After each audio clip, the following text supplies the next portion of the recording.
예, 여러분 안녕하십니까? 저는 오시캠프, 오창일의 광고 교실을 운영하고 있는 오창일입니다. 저는 지난번에 광고 카피라이팅 과정을 중심으로 해서 약 21강 내를 업로드해서 여러분들과 한번 1차 시즌으로 한번 만난 적이 있습니다. 오늘은 광고 크리에이티브 분석이라는 주제를 가지고 약 한 15강 내를 한번 올려볼까 한 예정입니다. 광고 크리에이티브 분석이라는 것은 여러분들이 매일 거의 매일 보고 있죠. 공중파라든지 인터넷이라든지 유튜브라든지 여러 가지 영상 시대이기 때문에 많은 크리에이티브가 노출되고 있습니다. 그런 광고 크리에이티브가 과연 어떻게 누가 무엇을 가지고 만드는가 하는 것은 굉장히 중요하지 않겠습니까? 특히 예비 광고인이라든지 현직 광고인, 광고를 전공하고 있는 분들, 뭐 신문방송학부터 시작해서 언론정보학부 광고, 광고 홍보, 광고 창작가 물론이죠. 그게 재학 중의 학생들도 좋습니다. 그리고 나아가서 현직 프로 광고인을 포함하고 현직 개인 자영업이라든지 개인 영업, 개인 사업을 하시는 분들도 광고 속에 담겨 있는 독창성에 대해서 한번 경험해보고 무엇이 왜 우리 소비자들을 감탄시켰냐 하는 것을 안다면은 그런 여러 가지 본인의 영업과 사업에도 도움이 되지 않을까 이런 생각도 한번 해봅니다. 아무튼 이 광고 크리에이티브 분석이라는 주제를 가지고 한번 강의를 해보겠습니다. 오늘은 첫 시간이고 해서 전체 어떤 그 방향성, 오리엔테이션에 대해서 말씀드리고자 합니다. 이번 강의의 그 학습 목표라 그럴까? 그것은 광고 분석의 의미가 되겠죠. 광고 분석이 무엇이냐? 그 다음에 영상이라고 하는 것은 세상과 동떨어져 있을 수가 없습니다. 갈라파고스 섬처럼 동떨어져 분리되어 있을 수 없다는 이야기죠. 끊임없이 인간 세상과 연관되어 있다. 그들의 생활을 반영하고 있다. 그들이 속에 숨어있는 욕구를 반영해야만이 그 영상은 뛰어날 수가 있다. 이런 말입니다. 왜냐하면 광고 크리에이티브 분석이기 때문에 일반적인 예술성이 아니고 광고적으로서 커뮤니케이션 상황에서 영상이 어떠냐 하는 것은 세상과 긴밀한 연관이 되어 있습니다. 그런 내용을 포괄적으로 한번 말씀해 보고자 합니다. 먼저 영상미학과 인간의 상태입니다. 허버트 제틀이라는 분이 사이트, 사운드, 모션, 영상, 음향, 연기, 행동 이렇게 되겠죠. 이런 관련해서 이야기한 것이 있어서 제가 한번 여러분들과 함께 공유하고자 합니다. 이분이 쓴 책 내용 중에 중요한 부분을 발췌했기 때문에 여러분들과 함께 공유해 볼까 합니다. 인간의 상태는 즉 소비자가 소속되어 있는 사회를 이야기하겠죠. 자신을 어떻게 보는가, 그죠? 그렇게 중요하다는 말씀이죠. 그 다음에 미디어에서 자신을 어떻게 그리고 있는가 하는 것이 굉장히 중요하다. 그런 말씀을 강조하고 있습니다. 자신을 어떻게 그리고 있는가. 우리가 구축한 이 조각난 세상, 그죠? The fragmented world죠. 어떻게 이를 재해석하느냐 하는 부분이죠. 재해석하느냐. 굉장히 중요한 부분이죠.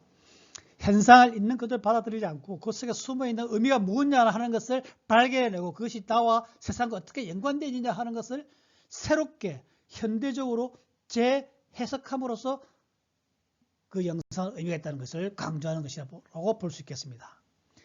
서구의 포스트 모던 시대를 살아가는 사람들로서 여러분들 우리 미학이라든지 현대사에서 포스트 모던이라는 것은 굉장히 중요하죠.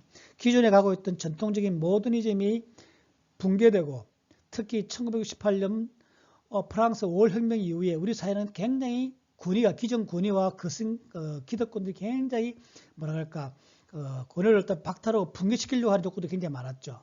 그렇게 하면서 그전에 모더니즘 이전 시대에 있었던 절대적인 사고, 특히 근대에 들어와서 기존의 절대적인 가치가 많이 붕괴되고 그 속에서 우리 많은 대중들은 해방되었다는 거죠. 그러니까 기존의 절대적인 가치, 절대적인 신념, 절대적인 사고 방식으로부터 해방됨으로써 인해 우리는 불확실성의 시대에 살게 되었고 전통 기준이 되는 노말했기 때문에 모성의 시대고 사회가 굉장히 격동의 시대가 되기 때문에 유동적인 사실성의 시대로 빠져들었다라고 이 제틀 교수는 규정하고 있는 것이죠. 그러니까 모두에게 불변하는 진실, 우리 앞에서 말씀드렸죠. 불변하는 진실, 절대적인 정신이 붕괴되었다는 우리 말씀을 드렸습니다.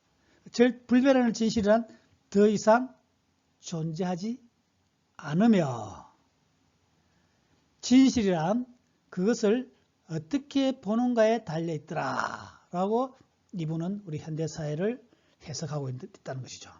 그러니까 예를 보여주고 있죠. 달은 하늘에 떠 있는 달은 단계별로 다른 진실을 보여주죠. 그죠? 초생달, 보름달, 뭐 하얀달, 금음달 되어 있지 않습니까? 그죠? 그래서 이 달을 각 단계별로 다른 진실을 보여주고 있는데 가령 우주선 착륙 지점을 연구하는 과학자와 사랑의 산점길에서 있는 연인들 사이에서 그 보는 달은 다를 것이다라는 것이죠. 그럴 수밖에 없겠죠. 사랑에 충만했을 때의 보름달을 보는 거하고 과학자들은 저 보름달 속에서 어느 지점에 착륙할 것인가를 보고 관찰하게 된다는 말씀이죠. 즉 영상도 인간이 어떤 상황, 어떤 맥락 속인에 따라서 그 영상을 선택하고 그 영상을 촬영하고 그것을 소비자들한테 보여줘서 호응을 얻으려고 한다는 말씀이죠. 즉 그러니까 다른 맥락은 우리가 사물이나 사건을 보는 방식과 해석하는 방식에 영향을 미칠 수밖에 없다. 즉 맥락의 중요성을 강조하고 있는 것이죠. 우리가 소위 말 콘셉트죠. 그래서 결국 이 맥락은 나중에 다시 스토리텔링과 연결돼서 새로운 우리 인지 구조를 자극하게 된다고 볼 수 있겠죠. 자, 계속해서 볼까요? 이야기에 영상미학의 다양한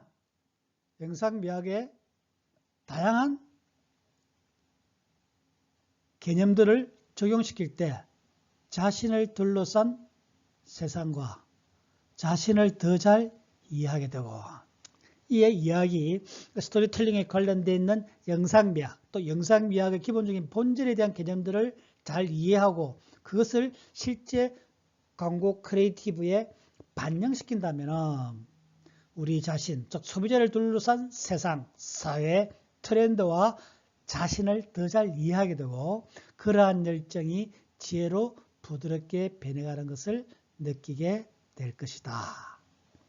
창의적인 것, 상상력을 발휘하는 것이 결코 화려한 정상을 의미하는 것이 아니다. 그 말이죠. 그것이 바로 영상미학과 인간의 관계라는 것이죠. 그 대신 일상적인 것에서 신기한 것을 찾아내고 평범한 것들에서 비범한 것을 찾아내려고 노력해야 한다. 광고 크리에이터는 이게 바로 크리에이티브 핵심 요소가 되겠죠. 신기한 것, novelty. 그죠? 처음 보는 것, 낯설지만은 일상적인 속에 깃들어 있는 것. 그 일상적인 깃들어진 속에서 새로운 것을 발견해낸다. 그 평범한 곳에서 비범한 것을 찾아내려고 노력하는 것이 바로 크리에이티브의 핵심이다. 그러면 영상미학이라는 도구를 사용해 인간의 상태와 관련된 작은 부분일지라도 일상적인 걸 진짜 할더라도 사람들에게 그것이 뭐냐고 하는 것을 명료화하는 어려움. 명료화하고 그 선택하는 순간 그 영상은 강조되고 그 인간의 상태를 강조한다는 것이죠. 그 다음에 아주 중요한 해석해 줄 수 있다. 저러한 영상, 선택된, 명료화되고 강조된 그 영상이 우리 현대사회에 어떤 의미가 있느냐라고 하는 것을 해석해 줄 수 있다는 것이죠. 즉 그것은 흔히 말해서 의미 부여가 된다. 의미 부여를 하는 것과 같다. 재해석한다는 것이죠. 재해석.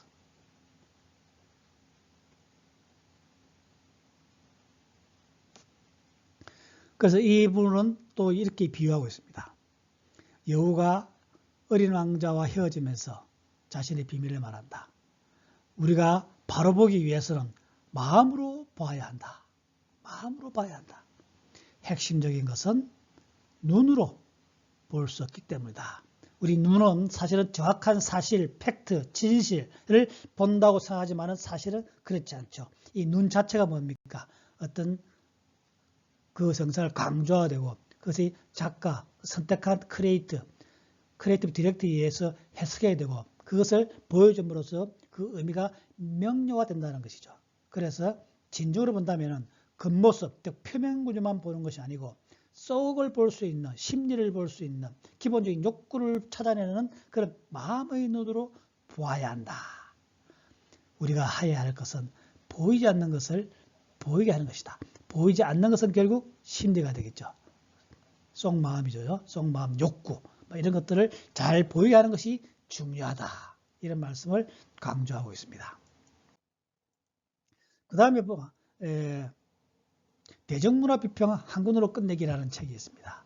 이것은 미디어 분석의 기술에 관한 책인데 여기에서도 중요하게 몇 가지 보이기 때문에 소개시켜 드리고자 합니다. 광고 크리에이티브를 분석하기 위해서 우리는 어떤 내용을 알아야 되느냐 하는 것에 대한 참고 레퍼런스 북이 되겠습니다. 즉 해석 기법에 대한 이야기가 나옵니다. 즉 해석 기법은 기호학, 정신분석학, 마르크스주의, 사회학의 기본 개념들, 그 다음에 모든 형태의 매스미디어 텍스트를 비평하는 방법을 소개하고 있는 책입니다. 물론 이런 내용들은 뒤에 우리 후반부에 가서 다 소개시켜 드리고 사례 중심으로 분석을 제시해 드릴 예정입니다. 아무튼 광고 크리에이터 분석을 하기 위해서는 좀 더 다양한 형태의 지식, 즉 많이 알수록 많이 보이는 법이라고 하는 것을 기본적으로 여러분이 이해했으면 좋겠습니다. 그래서 텍스트를 해석하고 우리의 삶과 사회에 큰 영향을 미치는 미디어의 힘을 이해하는 개념을 알게 될 것이다. 그러니까 우리 광고에서 중요한 말은 우리가 다다익선이라는 말을 씁니다. 다다익선 말을 많이 강조하는데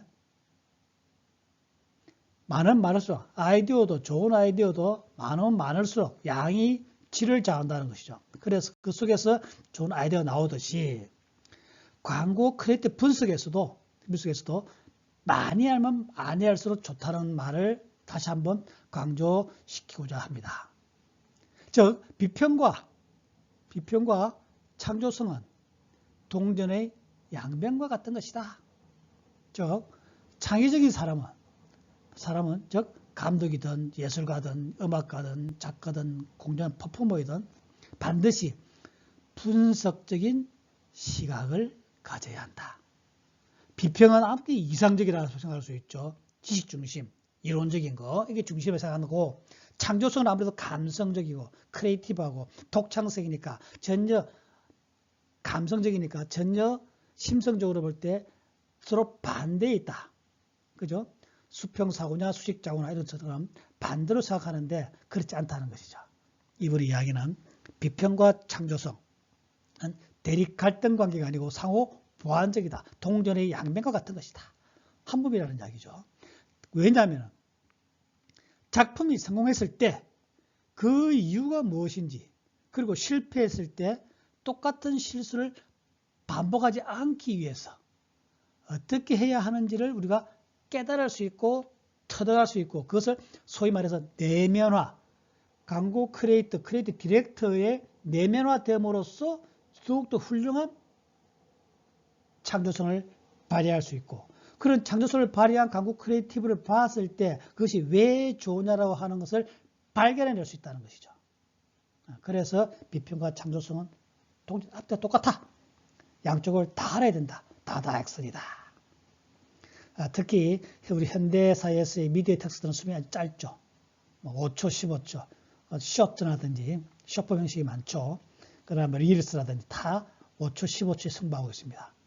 그 다음에 이런 지식들을 알므로써 대중문화 비평가로 성장하는 바탕이 될 수 있다.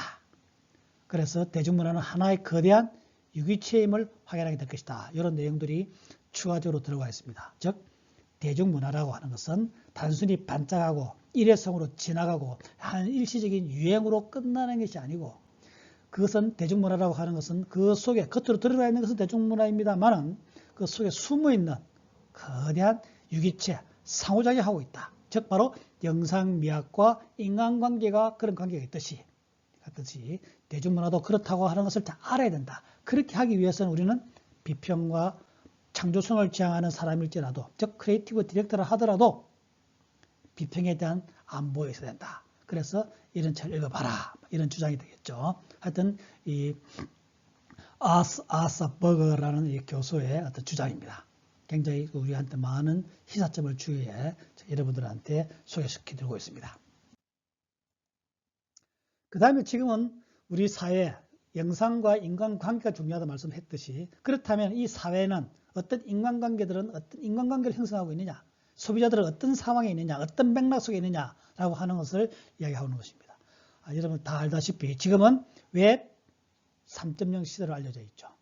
근데 왜 3.0 시대라고 하는 것은 인터넷 시대라고 하는 것을 단계적으로 진화시키고 있다는 것이죠. 즉 웹 1.0 초창기 탄생했을 때 1.0 시대란다면 그 이제 진화돼서 2.0 시대가 있고, 그 다음에 지금은 웹 3.0 시대라는 이야기죠. 그래서 거기에 대해서 잠깐 알아볼 필요가 있지 않겠느냐 해서 제가 잠깐 정리해서 소개시켜드리고자 합니다. 자, 먼저 웹 1.0 시대입니다. 이용자가 데이터의 소유권 없이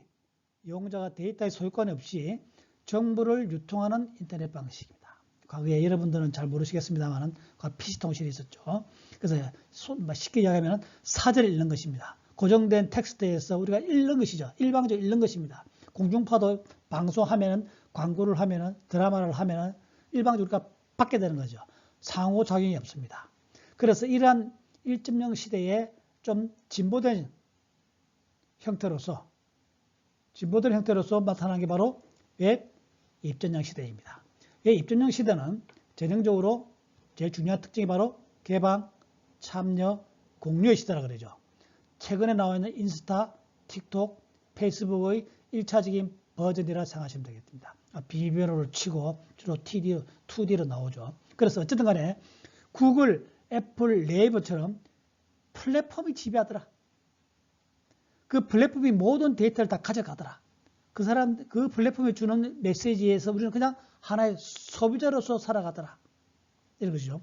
유튜브만 하더라도 지금은 이제 댓글을 달 수 있고 하지만은 기본적으로 유튜브에 업로드하면 일방적으로 노출시킨다는 것이죠. 그런데 무슨 문제가 있냐면은 이 플랫폼 중심에서 몇 개의 상위 포식자들이죠. 그 플랫폼이 과독점하고 그 플랫폼의 수수료와 광고를 다 가져가더라. 구글만 엄청난 수익을 얻고 있죠. 그래서 특히 개인정보, 가짜뉴스, 쿠키에 의해서 가짜뉴스 생산되고, 쿠키에 의해서 우리가 인터넷을 검색하는 모든 일정이 다 구글이나 애플이나 네이버에 다 저장된다고 그러죠. 이렇게 중앙 직구적인 서브에 다 통합이 되어서 나도 모르게 나의 개인정보, 나의 취향, 그죠? 나의 속내가 다 노출돼서 다 플랫폼의 소유로 다 간다는 이야기죠. 그런 플랫폼들이 그 과정, 소비자 여정이죠. 그런 여정을 가지고 취합하기 때문에 타겟 광고를 가능하게 한다는 것이죠. 우리가 알고리즘에서 끊임없이 우리가 검색했던 영상에 계속 노출되지 않습니까? 그런 단점이 있더라. 우리 개인의 정보원을 취합하고 개인의 사생활이 침범을 받더라는 것이죠. 그래서 분절되고 있고 규모의 경제를 태움으로써 플랫폼은 엄청난 수익을 가져가더라 라고 하는 것을 이야기하고 있습니다. 이러한 웹 2.0 시대의 반성으로서 웹 3.0 시대가 지금 새롭게 부각되고 있고 여러분들이 언론 보도를 통해서 많이 접하고 있는 게 바로 웹 3.0 시대 인터넷 진화 단계입니다. 즉 이용자가 직접 데이터의 소유권을 갖는다. 이제는 소비자, 유저의 동의를 구하지 않으면 나의 데이터를 가져가지 마라. 플랫폼을 통하지 않고 개개인이 직접 정보와 콘텐츠를 플랫폼 없이 직접 유통화시킨다는 거죠. 그래서 수익을 개인 이용자가 가져갈 수 있도록 만든다는 것이죠. 이게 바로 새롭게 부각된 바로 소비자 중심의 인터넷의 가치 철학이 대변화가 있고 진화된 방식이 바로 웹 3.0 시대다. 즉 공정과 상생과 분배와의 문화 반영을 하고 있다. 소비자들의 욕구고 소비자들의 항의죠. 광고 없이 구독 경제 활동을 한다. 그래서 이렇게 이런 웹 3.0 시대의 인프라를 구축하기 위해서 지금 나오고 있는 게 바로 기술적으로 탈중앙화 기술이고 해킹이 불가하고 창작자 중심으로 움직이는 그런 창작자에도 수익을 배분하는 블록체인 기술이 됩니다. 그래서 암호화폐와 NFT 기술도 지금 보급 단계가 있죠. 그 다음에 더 우리 광고 크리에이터 분석에서 중요한 것은 바로 콘텐츠 창작자 지향이고 그 다음에 크리에이터 경제를 이루고 있더라 이런 말씀이죠. 그래서 메타버스와 가상현실과 증강현실로 실제적인 경제활동이 일어나고 있는 아바타를 통해서 경제활동을 할 수 있게 만드는 바로 메타버스인 거죠. 프로토콜 비즈니스라는 말도 쓰고 있고요. 그래서 항상 연결되어 있고 동기성이라는 이야기죠. 그래서 왜 입전형 시대에 플랫폼들이 지배했던 규모의 경제는 편리하지 않는 것이죠. 즉 개인이 집단을 이긴다고 볼 수 있는 거죠. 그러니까 이러한 웹 3.0 시대의 변화, 사회 변화를 반영하기 위해서 페이스북은 이름을 메타로 바꿨죠. 사명을 바꿨습니다. 그 다음에 틱톡의 변신, 틱톡이 새로운 사업 영역, 그 다음에 소비자 지향적인 변신을 하고 있다는 것입니다. 그리고 엔터테인먼트 기업화가 하고 있다. 즉 광고와 이별하고 크레딧 중심으로 움직이더라. 이러한 웹 3.0 시대, 즉 인간 조건, 인간 상태의 변화에서 어떻게 우리 광고는 살아남고 어떤 크리에이티브, 광고 크리에이터를 만들어야 이런 웹 3.0 시대에 좀 더 주목을 받고 시세를 잡을 수 있지 않을까. 그것을 연관해서 시대의 중요한 변화, 인터넷의 진화 단계에 대해서도 여러분들이 관심을 가지고 지금 언론에 많이 보도되고 있죠. 좀 주의해서 스크랩도 하시고 정리하면서 해야 광고 크리에이티브는 좀 더 명쾌해지고 비평을 더 잘할 수 있고 창조성을 발휘할 수 있는 기본적인 원천 자료들이 될 수 있다.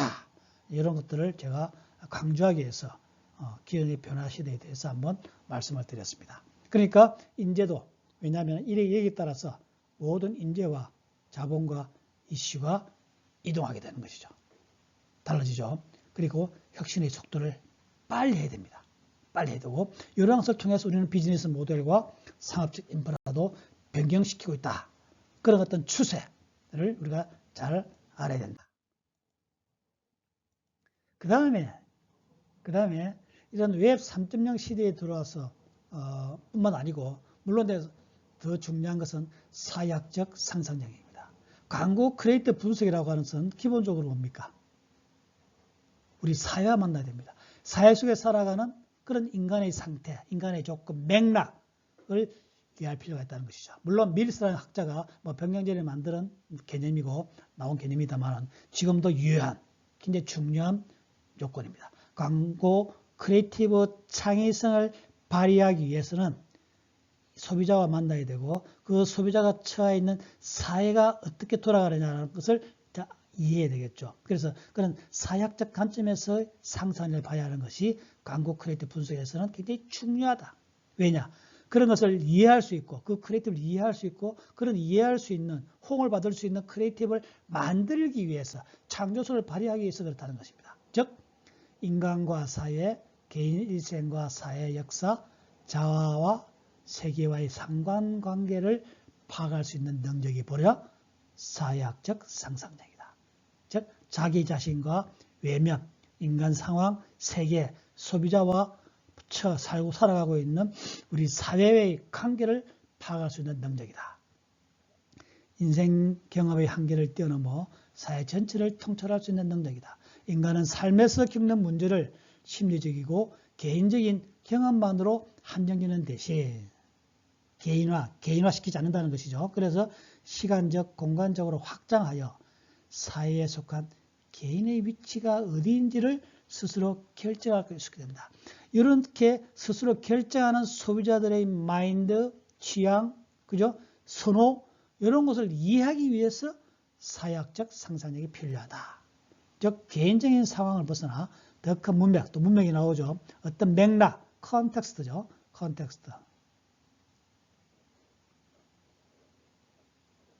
컨텍스트죠.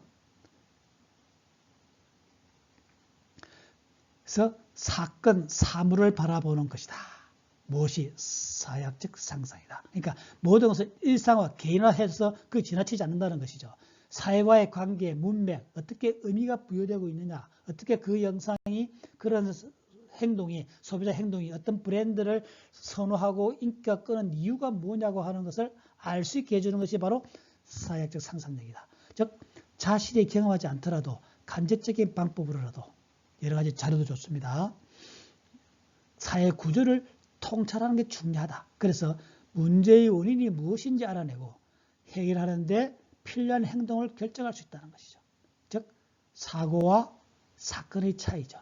이 철학자들이 많이 이야기했죠. 사고라는 것은 일회적이고 개인적인 것이죠. 근데 그것이 단순히 개인적인 것이 아니고 그것이 어떤 사회의 반영이냐, 사회와의 관계가 무엇이냐라고 할 때 우리는 그것은 사건이 된다는 것이죠. 역사적인 사건부터 시작해서 우리 사회에 일어나고 있는 많은 참사라든지 다 좋습니다. 개인의 행동부터, 개인의 취향부터 어떤 트렌드, 유행이 생기는 이유, 왜 불황기에는 빨간 립스틱이 유행이냐, 짧은 치마가 유행이냐라고 하는 것이 바로 개인적으로 일어나는 게 아니고 그것이 어떤 사회적인 조건 속에서 그러한 행동이 나타나느냐, 어떤 의미가 담기기 때문에 그러한 행동이 나타나느냐, 그런 컬러가 유행이냐라고 하는 것을 알 수가 있다는 것이죠. 그래서 우리 철학자들은 사고와 사건을 구별하는 것이죠.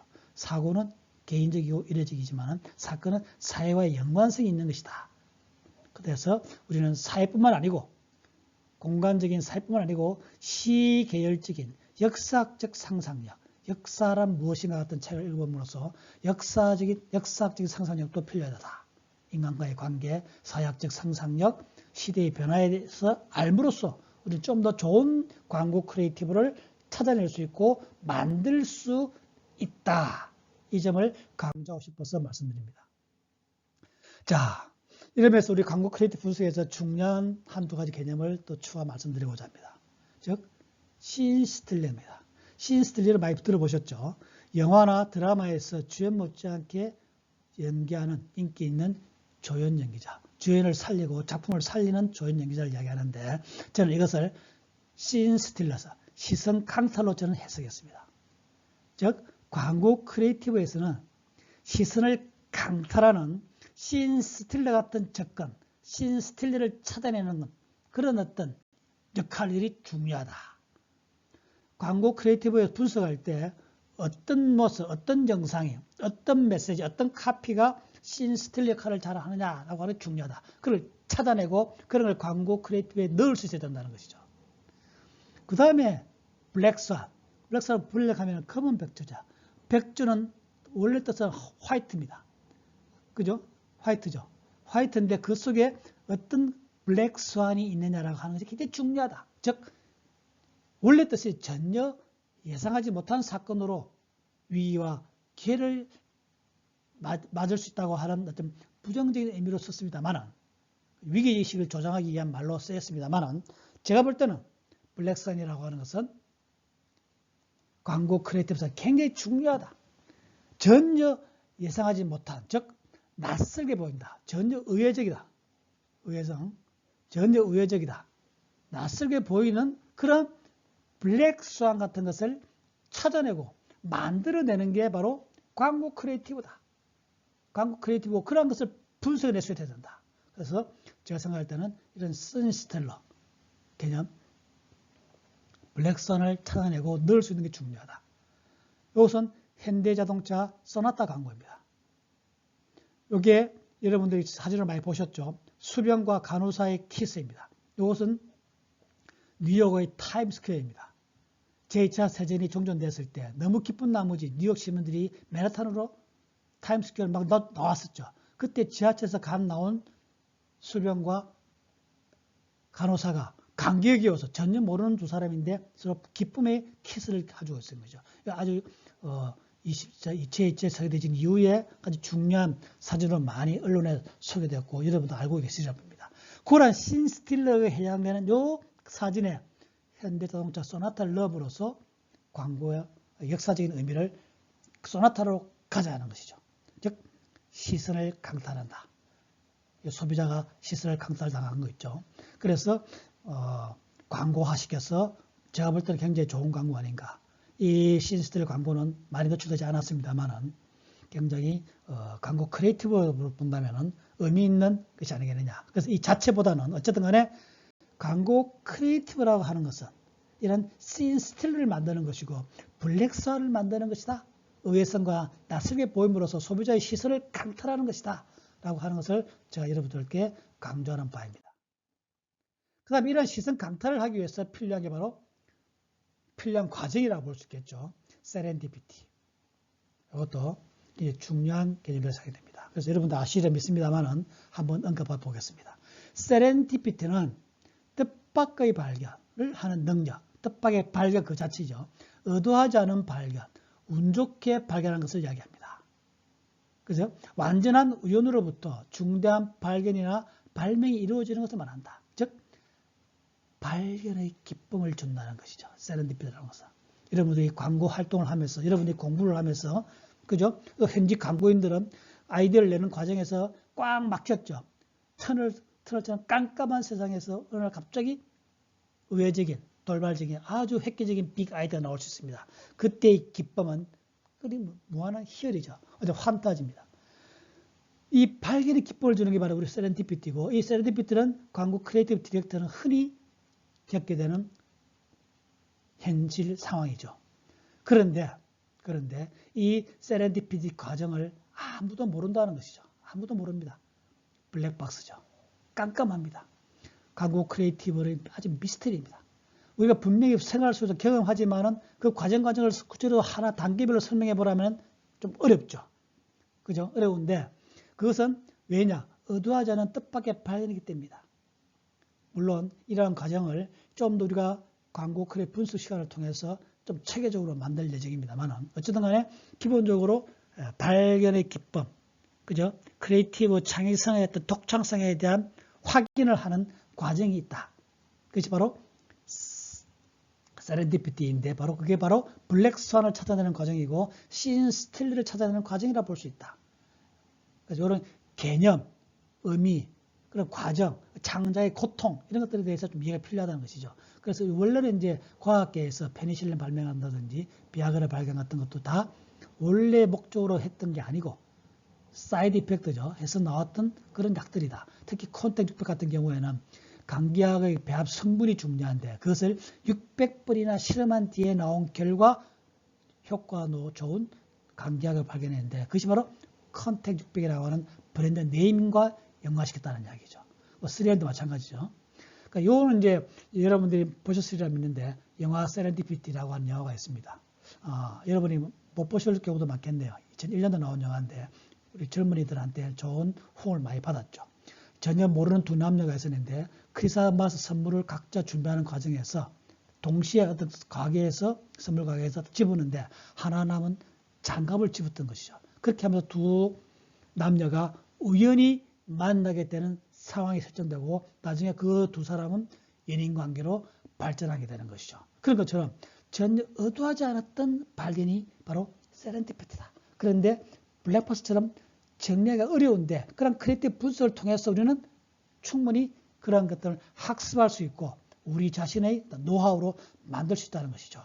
그런 면에서 제가 한번 소개시켜드렸고 그러한 과정을 우리가 비빔밥 정식으로 통합하고 용광로 사고를 하고 이 복잡 적응계 시스템 우리 현대사회는 복잡하지 않습니까? 서로 얽혀 있고 상호작용, 그죠? 인터페이스 굉장히 복잡합니다. 그렇지만 그 속에서 어떤 의미 있는 끌개를 통하면은 바로 자기 조직화, 잘 질서 정연한 크리에이티브를 만들 수 있다는 것이죠. 그래서 세렌디피티를 강조하고 싶은 것은 바로 이런 스트레인지 어트랙션, 아주 기이한 끌개, 아주 신기한 낯설지만은 굉장히 매력적인 크리에이티브 요소다. 그죠? 그런 것들에 대해서 잠깐 이해하면은 크리에이티브 디렉터에 대한 생활과 창작의 어떤 고통 속에서 표현하는 환희, 기쁨도 누릴 수 있다. 광고 크리에이터 CD의 크리에이티브 디렉터의 어떤 존재 이유, 가치가 좀 더 부각되지 않을까. 그렇게 해서 이번 오렌트 시간에 제가 소개시키려 한 것입니다. 세렌디피티가 어렵고 블랙박스입니다만은 그걸 만들 수 있는 여러 가지 발상지가 있죠. 제가 흔히 말할 때 사비입니다. 사비. 베드, 베스, 버스, 베어. 침대에서 편안한 자세, 욕조에서 샤워하고 담궈서 피로를 풀 때 버스 타고 있으면 운전사가 다 볼에 목적지에 도착하지 않습니까? 그때 편안한 자기만의 시간에 있을 때 맥주 한잔 마시고 기분이 엔돌핀이 올라왔을 때 그때 우리 세렌디피티가 발휘되더라. 그래서 제가 학생들이나 후배들한테 많이 강조하는 것 중에 하나입니다. 그 다음에 이제 오피스 빌딩, 아주 IT 업계 유명한 오피스 빌딩은 중앙 광장을 만드는데 동선을 집중화시키는 효과가 있습니다. 즉 식당이나 화장실이나 회식 같은 것은 항상 필수하지 않습니까? 밥을 먹어야 되고 식당 가다가 또 화장실 가다가 전혀 다른 부수와 만나서 잠깐 티타임을 가지면서 이야기할 때 자유롭게 편안하게 이야기할 때 그죠? 그런 세렌디피티가 많이 발생되더라. 여러분들도 많이 활용하면 좋겠습니다. 그 다음에 학회나 세미나, 공연 이런 것들은 수업 이런 굉장히 긴장됩니다. 긴장됐을 때는 오히려 아이디어, 즉 세렌디피티가 발산될 수 있는 조건이 안 될 수가 있다는 것이죠. 오히려 그런 긴장된 순간에 중간 휴식 타임에 이런 발상이 되더라. 이런 것도 잘 활용하면 좋겠습니다. 그래서 이건 아이디어 발상 과정에서 흔히 이야기하는 망각하라. 본업에 대해서, 본 브랜드에 대해서 광고 크리에이티브 내겠다고 하는 다른 강박관념에서 벗어나고 잊어버려라. 편안하게 있을 때 머릿속에서 서로서로 다른 것들이 연결되고 비빔밥이 되고 용광로가 되어가지고 충돌함으로써 세렌디피티, 즉 시인스틸러와 블랙스완이 나오더라. 그래서 우리 광고 아이디어 발상 과정에서도 망각하라가 있습니다. 그런 개념에서 이런 중간 시간이, 휴식 시간이 중요하다. 여러분들이 가끔 본업에서 벗어나서 편안한 시간을 갖는 게 중요합니다. 필요합니다. 주전자의식입니다. 그렇지만 또 주인의식 가지고 이거 내가 해결해야 된다는 주인의식과 그 다음에 관련된 전문의식, 사회학적 상상력, 역사학적 상상력, 그죠? 외부의 트렌드, 소셜 트렌드에 대한 이해 같은 게 있어야 되겠죠. 그럼으로써 내가 나는 할 수 있다는 자신감 이런 걸 가짐으로써 세렌디피티는 만들 수가 있다. 제가 볼 때는 우리 한국이 아주 K컬처부터 시작해서 많이 전 세계적으로 히트치고 있는데 우리나라가 갖고 있는 독특한 카페 왕국이 아닌가. 이 카페는 전혀 다른 사람들이 만나서 수다 떨고 대화하고 의견을 나누고 서로 또 의견 충돌하고 의견을 좁히고 통합시키는 그런 과정, 즉 대화, 공론장이다. 이런 의미죠. 그래서 여러분들은 광고 크리에이티브 디렉터는 기획과도 소통하고 광고주와 물론 소통해야 되고 그다음 마케터, 어카운트 플래너, AP하고도 소통함으로써 자꾸 만남을 즐기시고 대화를 하셔야 된다는 의미에서 이런 세렌디피티가 발생할 수 있는 상황들에 대고 제가 소개시켜드렸습니다. 이렇게 연계되고 순환시키고 통합시키는 사고, 그래서 굉장히 연결인 힘이 있습니다. 연결, 특히 4차 산업혁명 시대는 초지능과 초인공지능과 나오고 빅데이터가 나오고 로봇이 나오지 않습니까? 이런 것들이 끊임없이 연결시킨다는 것이죠.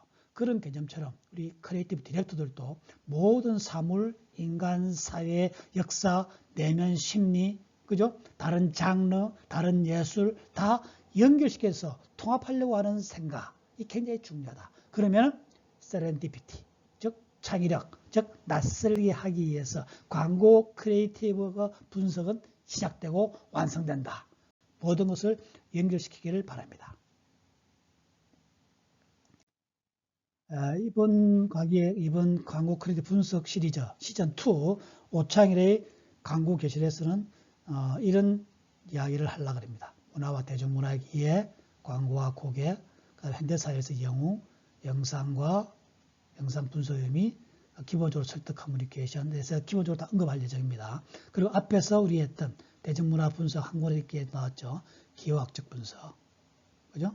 의미 생성 구조, 정신 분석학적 분석, 상품명 욕망, 광고 분석의 의미를 최종적으로 요약해서 정리해서 한 15강 내외로 진행되지 않을까 이런 생각을 합니다. 여러분들이 따라와 주시고 한다면 광고 크리에이티브 분석의 핵심적인 요소들을 잘 정리하고 될 수 있지 않을까 이런 생각을 합니다. 많은 경험과 지식들을 여러분들 전달해 드리고 또 여러분들 혹시 의견이 있으면 소통함으로써 우리 한국 광고 크리에이티브가 좀 더 활성화되고 질적 향상을 유지하고 여러분의 하시는 사업들에도 조금이라도 도움이 되기를 간절히 바랍니다. 3.0 시대의 의미를 말했고 영상 세계의 관계, 사회적 상상력의 중요성 이런 것들에 대해서 언급했습니다. 긴 시간 경청하시느라고 시청하시느라고 굉장히 수고 많았습니다. 항상 우리 사회적 상상력이 중요하다는 말씀을 계속 드렸죠. 이런 사회적 상상력에 대한 이해, 그런 평소의 훈련 이런 것들을 여러분 하셔가지고 사회와 소통하는 관계, 그 다음에 의미 있고 사회적 이슈를 건드리는 터치하는 광고 크리에이티브를 만드시기 바랍니다. 또 이런 것을 하기 위해서는 항상 여러분들이 생활이 좀 더 크리에이티브해야 됩니다. 만남의 시간, 대화의 소재, 그죠? 이런 것들, 그다음 여러분들이 방문하는 미술관, 뭐 이것들 다 좋습니다. 그런 것들 전부 다 창의적인 시간을 갖기 위한 하나의 수단이 될 수 있겠죠. 그렇게 함으로써 여러분들이 바라는 또 원하는 소기의 목표를 잘 달성할 수 있기를 바랍니다. 긴 시간 경청해 주셔서 감사합니다. 다음 시간에 또 즐거운 마음으로 크리에이티브한 마인드로 같이 만날 수 있기를 바라겠습니다. 여러분, 땡큐 베리 마치. 대단히 수고 많았습니다.